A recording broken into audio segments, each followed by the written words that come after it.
Assalamualaikum warahmatullahi wabarakatuh.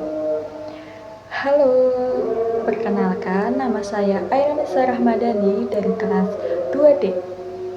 Pada video ini saya akan mempresentasikan analisis krisis kesehatan pada peristiwa bencana nyata yaitu tsunami di Kota Palu. Dilihat dari sudut pandang penanggulangan krisis kesehatan berdasarkan jurnal tentang edukasi bencana tsunami terhadap kesiapsiagaan siswa.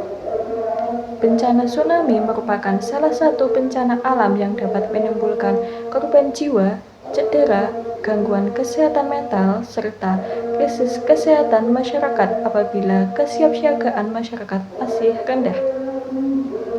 Kota Palu merupakan daerah rawan bencana tsunami karena berada di wilayah cincin api dan dekat dengan aktivitas tektonik.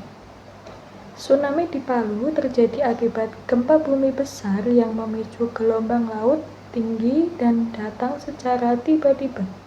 Beberapa penyebab utama tingginya korban saat bencana yaitu kurangnya pengetahuan masyarakat tentang bencana tsunami,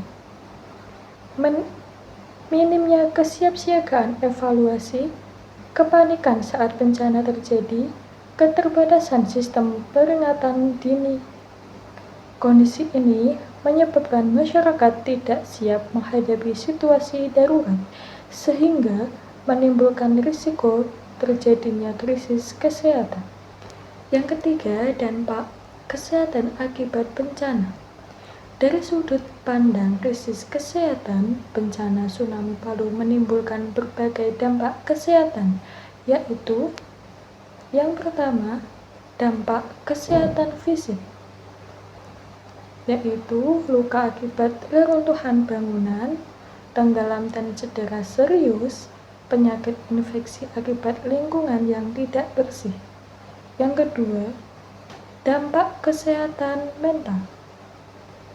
Bencana juga menyebabkan trauma psikologis, stres dan kecemasan, kepanikan massal. Gangguan kesehatan mental ini sering terjadi pada korban selamat, terutama anak-anak dan remaja. Yang ketiga, krisis layanan kesehatan saat bencana terjadi, yaitu fasilitas kesehatan mengalami kerusakan, tenaga kesehatan kewalahan, terbatasnya obat dan alat kesehatan. Hal ini memperparah kondisi krisis kesehatan masyarakat. Yang keempat, analisis kerentanan masyarakat. Dalam bencana tsunami Palu terdapat beberapa kelompok rentan, yaitu yang pertama anak-anak dan siswa, yang kedua lansia, perempuan, dan yang terakhir masyarakat dengan pengetahuan bencana rendah. Berdasarkan jurnal yang dianalisis, siswa di pondok pesantren termasuk kelompok rentan karena yang pertama, kurangnya pengalaman menghadapi bencana, yang kedua, mudah panik saat situasi darurat, yang ketiga, bergantung pada arahan orang dewasa. Namun, setelah diberikan edukasi bencana tsunami, kesiapsiagaan siswa meningkat secara signifikan. Mereka menjadi lebih memahami jalur evakuasi, langkah penyelamatan diri, dan cara tetap tenang saat bencana terjadi.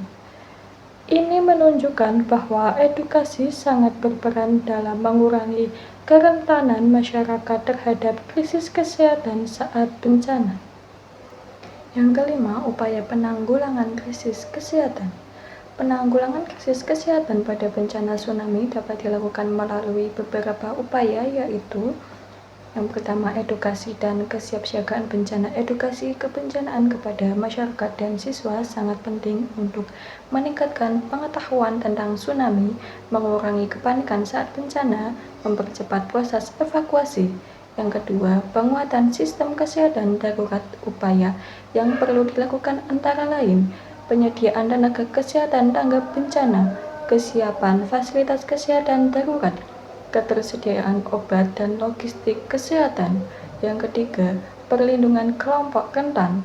Kelompok rentan perlu mendapatkan edukasi khusus kebencanaan, pendampingan psikologis, prioritas evakuasi dan pelayanan kesehatan.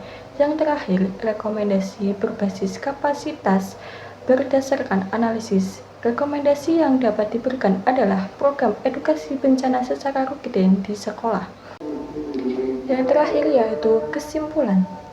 Sebagai kesimpulan, bencana tsunami Palu merupakan peristiwa nyata yang menimbulkan krisis kesehatan serius, baik secara fisik, mental, maupun sistem pelayanan kesehatan. Berdasarkan jurnal yang dianalisis, edukasi bencana tsunami terbukti meningkatkan kesiapsiagaan siswa dan mampu menurunkan risiko krisis kesehatan saat bencana terjadi.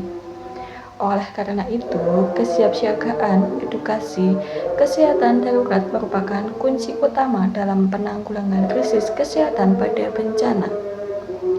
Terima kasih atas perhatiannya. Wassalamualaikum warahmatullahi wabarakatuh.